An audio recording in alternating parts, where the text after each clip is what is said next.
Welcome to Move Like This, brought to you by the Accounting Move Project and sponsored by Moss Adams and Sapro. On this podcast, we share ideas and hear from guests about how they find, retain, develop, and advance women and other underrepresented groups in their accounting firms. Now, on to our guest.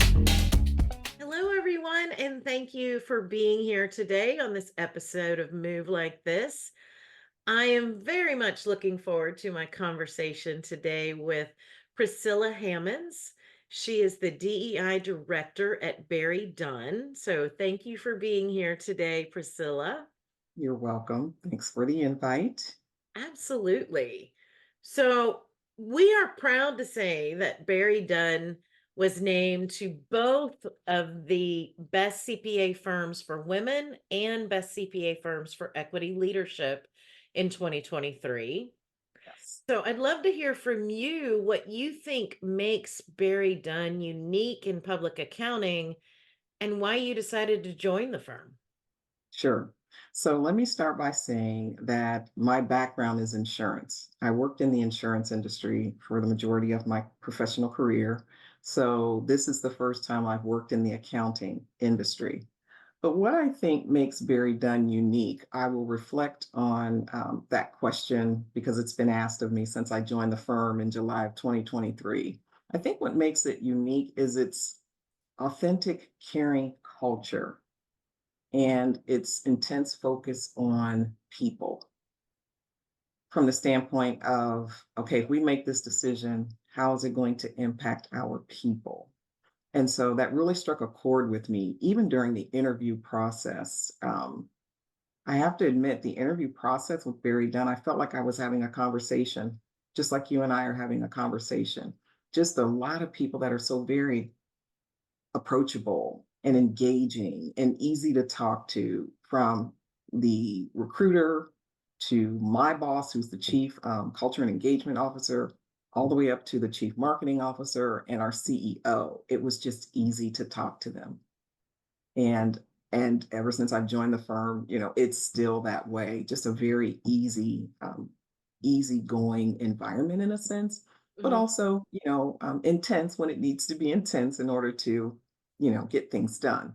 But so that was probably the one thing that really stood out to me, was just the authentic approach around how they care for you, how they support you, and just so many people.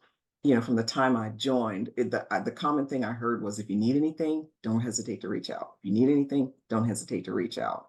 And that, has continued to be something that's said to me, because again, I've only been with the firm since July. And then the other thing that I think is unique is the fact that Barry Dunn launched a journey, to really change its focus or have a more intense focus around diversity and inclusion. And based on what was shared with me during the interview process, which I'll talk a little bit about, the firm has laid a really good, solid foundation to advance the work going forward. So those are the things that I think make Barry Dunn unique. I love to hear that. And Yeah. as you mentioned, BerryDunn has fully embraced diversity and inclusion, the area you now oversee. Yes. And I would love to hear what led the firm to commit the time, resources, and energy to DEI, Mm. as well as, you know, some of the programs you've established and the results that you've seen so far in the very short time you've been there, admittedly.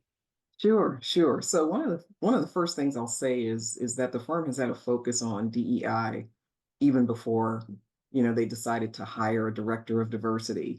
And I think their focus has become more intense, going back to when the previous CEO, John Chandler, signed the CEO Action for Diversity Pledge, which I assume you're familiar with. Yes. Which is an organization that, works with CEOs to help them figure out how to drive change in a scalable way. And so that started in 2020. And then once he retired and Sarah Belleville took over, she, continued to see the need to focus on it, which led to her saying that it was important to launch a diversity council. So she, pledged to ensure that going forward, the firm would have a diversity council, which would help focus on the work, right? And so the diversity council was launched in 2022. Well, as the council began to look at their objectives and the work that needed to be done to achieve those objectives, they realized that we need someone to come in and steer this and really be dedicated to it, to move it forward and to advance it in the way that it needs to be advanced. And so the council quickly realized that the firm needed to hire a leader. And that's when they posted my job, which is director of DEBA. Of course, DEBA, diversity, equity, inclusion, belonging, and access. But then the other part of my title is engagement as well as well-being. So those were I think those two things were the really jump starting point, right, for the firm to say, hey, we're serious about this. Let's get the right resources in place to be able to advance the work. So here I am. And the council continues to be a very viable body of folks who are, passionate and dedicated to helping the firm think about everything from engagement to recruiting to how to hold leaders accountable to how to address systemic barriers that are in the workplace. And so the council has 6 different subcommittees, and I just named, four, I think 3 or 4 of them. And again, those folks are, really looking at what needs to happen in order for BerryDunn to be viewed as an employer of choice, specifically as it relates to appreciating and understanding the importance of diversity and inclusion, and not just as a slogan, but as a way to help advance the business. So since I've come on board, a lot of great things have happened, but a few things that I'll highlight is the launching of 6 employee resource groups, Mm. which this is the first time in my entire career where I've worked with a company that launched 6 employee resource groups all at the same time. Usually it's one at a time. So I thought, wow, that was a really lofty goal and initiative, which again shows the firm's commitment. And so the groups have been launched. They have co-chairs. They have executive sponsors. Uh, you know, Employees are really excited about the different groups. And really quick, I'll name the groups. So there's a group for women, a group for the BIPOC community, a group for the LGBTQ plus community, a group for veterans, a group for people with disabilities, and then a group for generations. I'm surprised I remembered all 6 of them, but those are the 6 groups that exist. And one of the things that I think is nice to highlight is that from an industry perspective, many companies see about 7.9% of their employees become part of at least one employee resource group. Well, here at BerryDunn, 19% of our employees are members of at least one employee resource group. And so that again just shows how the introduction and the launching of those groups is so meaningful, right, to our employees, because as you know, everyone wants to feel like they belong and that there's someone that they can connect with and network with and learn from, right? That where they have something similar, but yet also, thinking about what is it that they can learn around differences, that will help them just be a better human being, as well as, be a better employee, a better leader, a better principal, a better senior consultant, a better manager, et cetera, et cetera. So those are a couple. So the ERG program is really, really going well. We're actually in the process of creating a handbook to help make sure that the groups are governed and operating around certain guidelines. That's, kind of, I don't want to call it an afterthought, but again, there was such excitement to launch the groups. They launched them and just said, go, right? And the groups have really done that. They've taken off. But of course, as I've come on board, as I've been involved and helped write ERG policies and guides, I saw an immediate need to say, I think we need to, create some structure and governance around the groups, which we're, in the process of doing right now, but still very exciting work. And then the other thing that I'm excited about in terms of programs is launching some formal diversity training. So prior to me coming on board, a group of senior leaders were required to take a series of LinkedIn learning courses that focused on, diversity and belonging and microaggressions, et cetera. But as I've come on board and, as I've done in all of the DEI roles where, I've been the leader or, a senior consultant, um, we are bringing in some formal diversity training, right? So that all leaders will go through some training specifically related on inclusive leadership, which ties really nice with one of the newly introduced leadership competencies around inclusivity. So the timing of it is perfect, right? Where this new leadership competency has already been introduced. And then, to help with that, all of the leaders will go through some training that focuses on inclusive leadership. And then employees will go through, a similar version of just how to be inclusive in the workplace. So I'm really excited to bring that work to the firm. And, I've talked to some folks, and some have the concern around, okay, well, this training isn't going to be about pointing fingers or, pointing out who's wrong and who's right and who did what. And I'm like, no, that's not what this training is about at all. Because one of the things that I've always done as a leader is I think about this work from a very strategic perspective, right?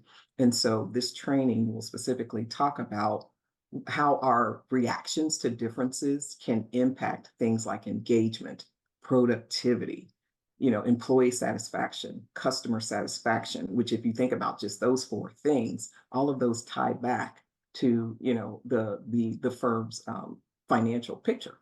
Sure. So, very excited to start to bring that work in to help, the associates and the leaders understand that there is a true business value to having diversity work be, incorporated and embedded into a firm's overall business strategy. Yeah. I've done a good deal of DEI training for companies and firms, and there is often that nervousness or Mhm. pushback that Sure. people are afraid of, what's going to come out of this or what am I going to Absolutely. look like? Yes. Uh, Yes. always try to, I mean, one, there's no benefit to alienating anybody because No, they're going to shut down and they're not going to hear what you're saying. And the goal is exactly. for everybody to be in pull something from the training, Mhm. obviously. Sure. And So, since yeah, and since I've done this work, I've always had a focus on trying to help people be intentional around learning across lines of difference. Because I think the more you learn across lines of difference, whatever that difference is, whether it's gender, race, ethnicity, sexual orientation, geographic location, work style, job level, the more you can learn around differences, I think um, the more opportunity there is for you to appreciate and accept differences and not be afraid of differences, right? Because I think, as humans, we're afraid to interact with someone who's different from us. We're human. Our brains say, hey, we're safe with the people who look like us and act like us. That's our safety zone, right? But as you all know, where does true learning come from? Being uncomfortable, right? And dealing with a challenge that, doesn't feel good while you're going through it. But when you get to the other side of it, you usually have come out with some lessons learned, and hopefully you'll come out being a better person, right? So, I try to when I talk about this work, I try to talk about it from the standpoint of, yes, there are a lot of differences, but let's learn how to appreciate and accept those differences versus being afraid of them and, intentionally staying away from them. And that's a tough ask, right? mhm. That's a tough ask for any human being, right? Because we all have our own values, beliefs around a gazillion different things, right? And so, how do we come together as human beings to talk about our differences, whether it's a difference in perspective, right? A difference in lifestyle, where each party can have can state, their belief around it in an environment of having a dialogue and not a debate, right? Because if you have a dialogue, it's you and I talking, sharing information, each being very intentional about being effective listeners, right? Really seeking to understand.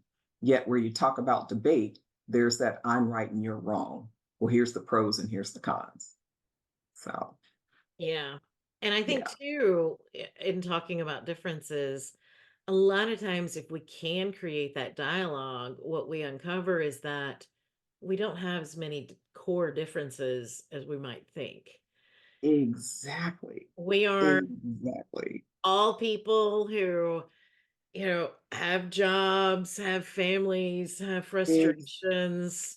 yes, exactly. Exactly. If the world, if everyone in the world could remember that you're interacting with a human being, right? Versus a woman or a person of color or a Jewish person or someone from Israel or Ukraine or whatever. If we could get past all of the labels that are attached to us as human beings and get to the core focus of the fact that we are human beings, I just think the world would be a much better place and workplaces would be even more inclusive because there's that understanding of remembering that whoever you're interacting with, whether it's a peer, whether it's a client, whether it's your leader, we're all humans. Yeah. And to me, that's what this work is about. This work is about human behavior Hmm. and how human behavior plays such a critical role in shaping what a work environment looks and feels like, and helping everyone understand that even though I work for a firm where there's 888 employees, I can never underestimate how my individual behavior can help shape whether or not BerryDunn feels inclusive or not. Hmm. And that's one of the messages that I always try to share when I'm on a panel, when I'm having, a keynote speaker or, just having a conversation like you and I are right now, or especially when I have a chance to talk to employees and leaders. Never underestimate how your individual behavior can help shape whether or not the work environment feels inclusive or not. That's No. a powerful statement Yes, it is. because many of us think, oh, I'm just one of 888 people. What I do doesn't have an impact on anything. Yes, it does. Yes, it does. And the ripple effects of that impact can go much further than we Absolutely. even realize. Absolutely. Yeah. Absolutely. Positive and negative. Absolutely. Absolutely.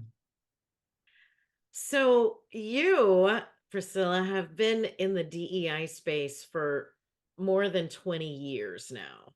Yes. Uh, what got you into this originally? And how have you seen it change over time?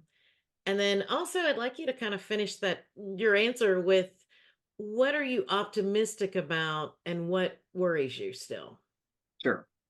So, what got me into the work was a long, long, long time ago. I was working for a major Fortune 500 company, and the company was getting feedback that Blacks didn't feel like they had the same opportunity for advancement as whites. And so the company decided to hire an outside consulting firm to come in and do some focus groups, to get some real data information, to whether to confirm or not confirm if that was a realistic belief or thought. And so obviously, as a woman of color, I was asked to be part of one of those focus groups. And so fast forward, after the focus groups were, held and the information was compiled, I was asked to be on a committee to look at what the results showed. And the results showed that there was a need to focus on diversity and inclusion. And so this company said, okay, we need to create an enterprise diversity and inclusion strategy. So that's how I got started in the work, simply being part of a focus group, which led to me being on a committee, which led to me being part of the Diversity Council, which led to me eventually chairing the council and then assuming a director of diversity role. So that's how it all started for me.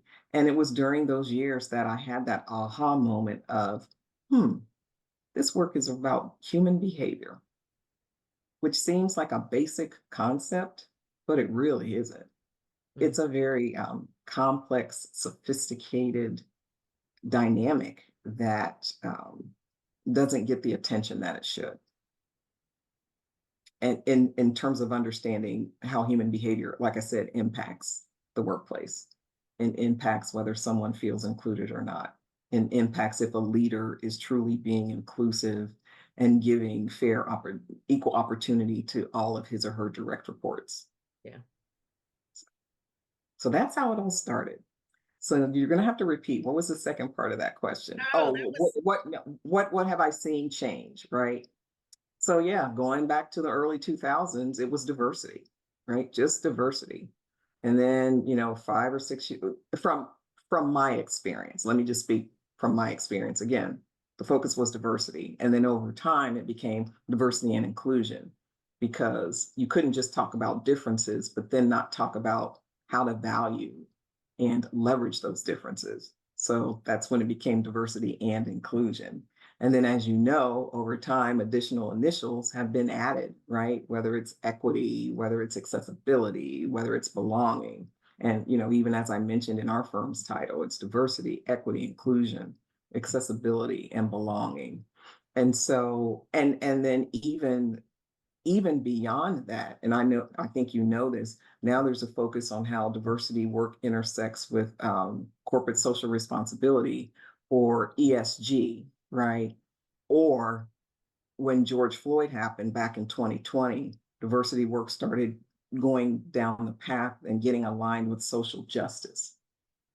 So the work has evolved over the years, to me, in a great way. Um, to some, it may be a little confusing, like, well, why do you keep changing the name? Well, it's not that companies are just doing it, flippantly. Companies are realizing, oh, we just can't focus on differences. We have to think about how those differences are being included and how those differences are being valued. And if we as a company are creating an equitable platform, right, for anyone who works for our company to want to advance, right, or want to get a promotion. So that's how I've seen the work evolve over the years. And then in addition to that, the creation of the chief diversity officer role, which didn't exist way back when I started, doing the work. And, as you know, now there's chief diversity officer, chief inclusion officer, director of diversity. So, there's a number of different leadership titles.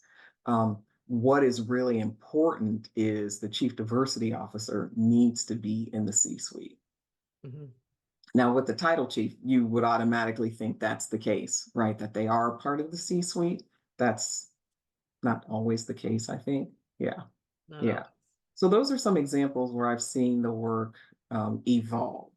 What am I optimistic about? I'm optimistic of the fact that there are many, many, many sharp, intelligent leaders across the country and around the world that are not letting their foot off the gas when it comes to focusing on diversity, equity, inclusion, belonging, etc.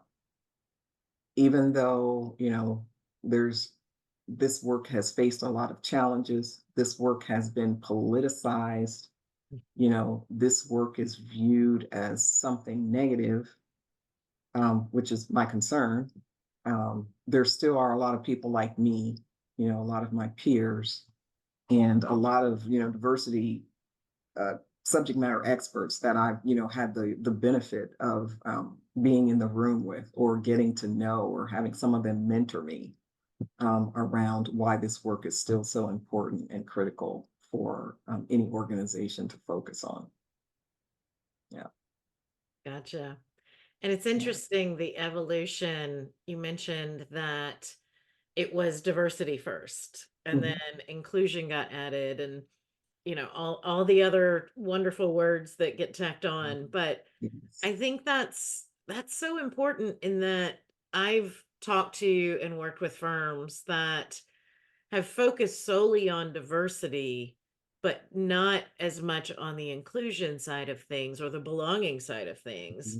Mhm. Mhm. And honestly, I think that's where you kind of have to focus first Yes. is make sure that you have a culture and policies in place that everyone is going to have similar opportunities to advance to leadership or Yes. to move up among the ranks or craft a position that really fits who they are and Mhm. gets them excited. I mean, the more Yeah, excited you are about the work you do, the more likely you are to stay where you are. absolutely. And so when I had conversations with firms that are like, we really actively recruited and hired number of people of color, but they didn't stay.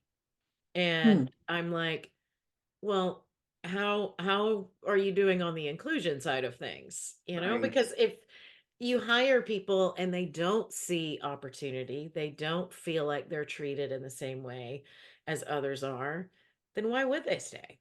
I'm Exactly. not going to stay in that kind of job. And Exactly. so Exactly. I think that evolution is really important. And it's interesting to hear kind of how that occurred over the decades that we're talking about. Yes. Yes. And for me, it's exciting to think about, okay, so what's the next phase of evolution? Right. Yeah. That's what I'm excited about. What's the next phase? Where are we going from here? We can't stay Exactly. still. Yeah. Yeah. And I don't know right now, Mhm. but I'm ready to embrace whatever it is. So I have no doubt about that. yeah. Yeah, absolutely. So, attracting and retaining talent Mhm. is sort of the biggest issue facing the profession right now. And I believe a DEI focus can help with this. But some firms are starting to pull back on their commitment to DEI. So, what would you say to those firms? And what do you think is the best strategy for expanding talent pipelines and retaining team members at your firms? Mhm. So, for those firms that are considering pulling back, I would ask them to reconsider for a few reasons. One of the main reasons to focus on diverse talent is to broaden the talent pool, Mhm. right? So, what's wrong with broadening the talent pool, right? So, ask that question, right? Because if they don't continue to focus on it, their talent pool is going to shrink. They may have some diverse employees who are currently with the firm leave because they're not seeing enough people that look like them. And three, that can have an impact on engagement metrics, right? In terms of diverse employees, people of color not feeling like, well, why isn't the company hiring more people, that look like me? Why is it every month when I see the new hire announcement seems to be the same kind of people getting hired? Like, what's up with that? Why is that happening? Right. So that would be part of my conversation with a company to say, wait a minute, let's really stop and think about this. Right. And then also, as you know, when you lose talent, it costs a company more money to replace, Oh, to yeah. hire someone, right, than it does, to um, to retain that person. And so, if you're able to show the dollars associated with losing talent walking out the door, you can say, hey, we lost 10 employees, right? And so we had to spend $100,000 to replace them. Well, that's $100,000 that comes off of the revenue, the money made, right? So there's a connection between losing talent and how that impacts a company financially. So to if they say, well, okay, well, Priscilla, what are some things we can do? Well, here's several things you can think about. And none of these would be new to, most companies or any diversity professionals like yourself. Number one, leverage your employee resource groups. Reach out to them and let them know, hey, we have X number of positions open. Do you have any friends or family or neighbors, that you think would be interested in an opportunity with our firm? So that's one way, right, to continue to focus on getting diverse talent. Another way is, and I think you and I talked about this a little bit, is building strategic partnerships, right, with historically black colleges or diverse professional organizations such as the National Black Accountants Association or the Association of Latino Professionals in Finance and Accounting. There's the International Society of Filipinos in Finance and Accounting.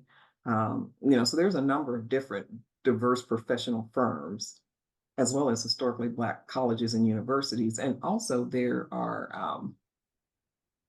there's universities that focus on recruiting Hispanic talent, right? So why not reach out to those universities and establish a strategic partnership? Now, what do I mean by strategic partnership? It's not just a matter of reaching out to the career office and saying, hey, Howard University, when are you having your next career fair? BerryDunn would like to, participate. That's not a strategic partnership. A strategic partnership is where you reach out and you talk to the dean of the business school, or the dean of the accounting school, or who all the professors of the accounting school, and say, we'd like to come in and talk to your accounting students, Mhm. or we'd like to come in and mentor your accounting students, or we'd like to help your accounting students, create their resumes. So when they are ready, to apply for opportunities, we can, we've helped them with their resume. We can do practice interviewing with them to help position them really well, right, for those accounting and finance opportunities that exist. So that's what I mean by strategic partnership. And with a strategic partnership, it's not just a 1 year type of deal, right? It should be, let's look at what we can build together in phases over maybe 2 or 3 years. Because what that also does is that shows that university or that professional organization that your organization wants to be a partner with them, right? Your organization wants to help that professional organization or those students, be successful. And it's not just hey, let's show up, let's put our brand up. Hey, okay, we were at that career fair, we can check that off, and we don't have to go back to Howard University. Well, no, it's important for companies to keep showing up at these universities or at these uh, or with these professional diverse organizations, because what that also does is, I mean, that's branding opportunities, right, for your firm, where your firm is viewed as, an employer of choice because it's committed, right, to pouring into and investing in those members of that professional organization or those students at that particular college. Yes, I That's, agree yeah, completely. yeah. And I know some of the move firms that I've talked to over the last few years have also, in addition to all the things that you were talking about, created scholarships for Yes. accounting students. And Scholarships and internships. Yes. yes, and Yes. often they're tied. So if Right. you're the recipient of the scholarship, then, as long as you want it, you have an automatic internship. And Absolutely. that for firms, if you think about it, 1,000, even $5,000 scholarship is not a lot of money for the firm. Not at all. Yet that can be sort of life changing for students. Absolutely. I know that the cost of college is way, way, way more than it was when I went through, Same. but that kind of support, even if you're not the person who receives the scholarship, you see that they are committed and really working to advance opportunities for underrepresented groups. Yeah. Yes. Absolutely. And another thing that a peer shared with me is, even if you may not have any current openings, you still should, create that strategic partnership, Mhm. because you will eventually have some openings, right? And Yeah. so if you've already built that, relationship, those universities and those professional organizations can say, hey, Barry Dunn, here's 5 or 6 students that are about to graduate, graduate with honors, that, are looking for, their first job in the accounting industry. Would you talk to them? Would you consider interviewing them? Right. And even if there aren't any openings, would you still have a conversation with them about what they should think about, right? As they're, looking for their first full-time position in the accounting industry. Yeah. It's a Yeah. commitment. Like It you is a say, commitment. It is it's a not commitment. a year in and out. No, yeah. And another big thing is, when you build those strategic partnerships, it's important to have people that look like them, right? As part of who shows up, to do the coaching or the interviewing or the mentoring. It's not to say that, non people of color can't, but it usually is better um, received when, these young people see people that look like them, because they're like, oh, okay, well, if she can get there, then, hey, there's a chance for me, Mhm. right? Yeah, Representation matters. absolutely. Absolutely. Representation matters. And I don't know if I was talking to you last week when we were prepping for this, about the, younger generations have more of a focus and value diversity, equity, and inclusion more than, maybe our generation as, baby boomers or Gen Xers. It's almost like diversity is a non-negotiable. Like if they don't see, or hear that, diversity is part of that company's, focus or strategy, they may say, no, their values don't align with mine. I'll go look somewhere else. Yeah. That So is that's another reason. that is absolutely happening. And I read a survey recently that it was a huge, like in the neighborhood of 85-90% of Gen Z, if they join a company that has stated DEI goals and they're not seeing it delivered on, will leave. Mhm.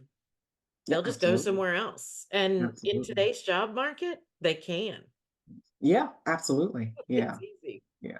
And one more thing I want to say, because I don't, as a diversity leader, I wouldn't feel right if I didn't also mention, the fact that while you and we've been talking a lot about, going to historically Black colleges and diverse professional organizations.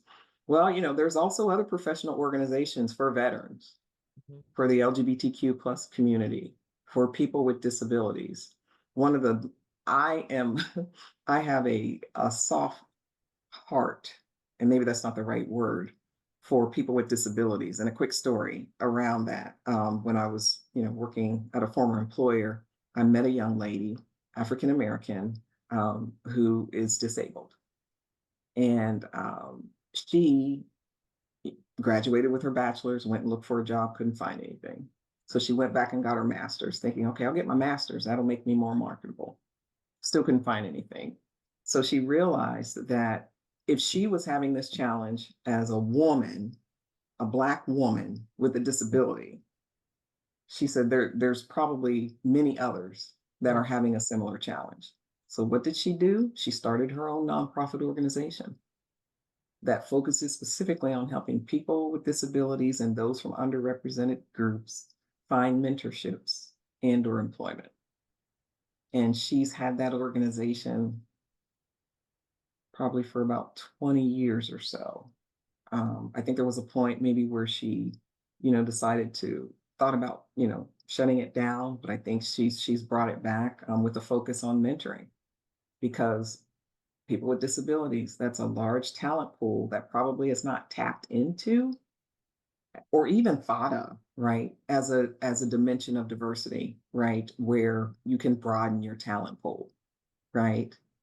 So, I just wanted to make sure that I added that piece in there, that yes, there are the, part of those underrepresented groups are people with disabilities, Mhm. people that are part of the LGBTQ community, veterans.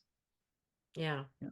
And Yeah, even from a there's generational standpoint, you know, AARP, does a lot of to help those who are, 55 or 60 still be active and viable in the workplace.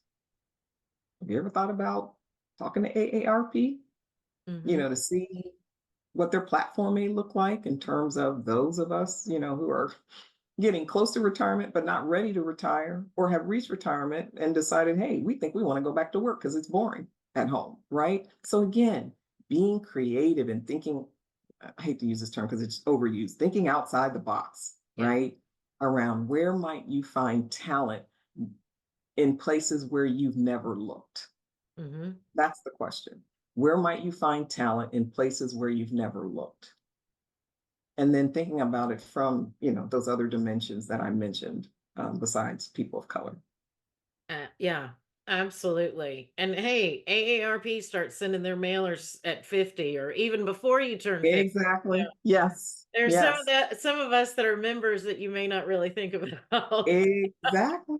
Yes, exactly. Well, I've so loved this conversation, and I always like to end with just some fun questions. Sure. So, when you were 5 years old, what did you want to be when you grew up? A high fashion model, like a runway model. I gotcha. And the reason was because I had a cousin, her name was Marilyn. She was about maybe 10 or 11 years older than me. And I remember being young and there was this like fashion show in, our local community. And she was in the fashion show, and she was just so, I mean, beautiful and graceful and poised. And I always looked up to her. And, I was like, I want to be like that. Like of course, she had the height for it. She was tall enough. Obviously, I wasn't tall enough to be a high fashion model. So that was what I focused on when I was 5 years old. How fun. That's the Yeah. first time I've heard that one. Yes. Yes. Um, so if you were given the chance to travel anywhere for free, you don't have to worry about time off or what it costs or anything like Mhm. that. Where would you go and why? Oh, South Africa, Mm, Africa, to see where my ancestors came from. that's Yeah. very cool. I Yeah. I have a good friend that recently went to South Africa on business, Mhm. and she said the flight was miserable, but Yes. the it was absolutely beautiful, and she actually got to go on a few excursions and things while she was Oh, yeah. there. So, Yeah, and I mean, it's on my bucket list, so it's yes. gonna happen, within the next 5 to 10 years. Ooh, I Definitely gonna like it. I can't wait to Yeah. hear about it because it's on Yeah. my bucket list too. I am. Oh, maybe we I- should plan a trip together. Oh, there you go. I like it. Yes. We just need to find that funding and the no time off, no worries about time off. Exactly. Yes. Yes. And if you could have one superpower, what would it be? Oh, man, that's a loaded question.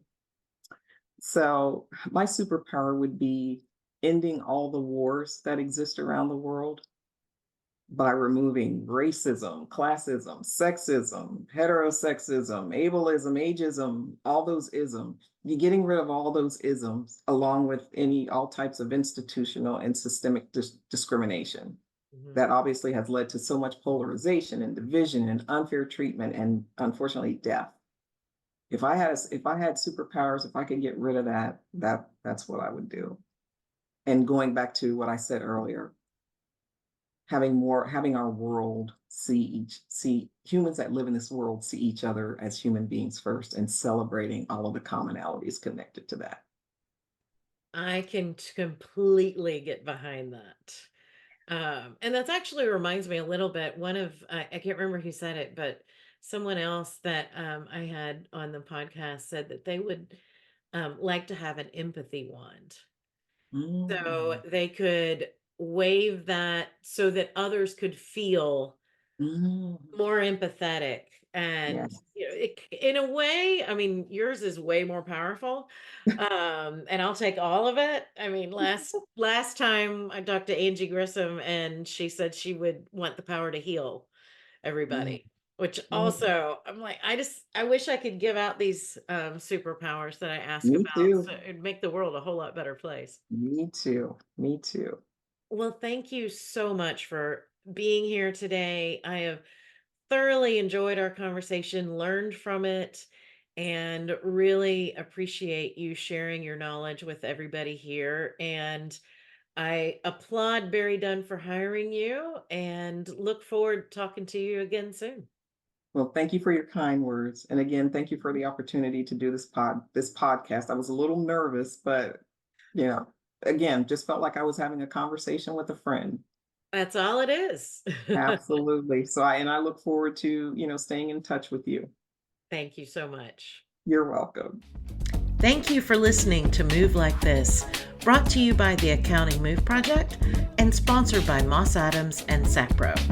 If you'd like to learn more, visit our website at accountingmoveproject.com. Don't forget to subscribe and share with your friends and colleagues too. I'm your host, Bonnie Buell Russick, and until next time, keep moving forward.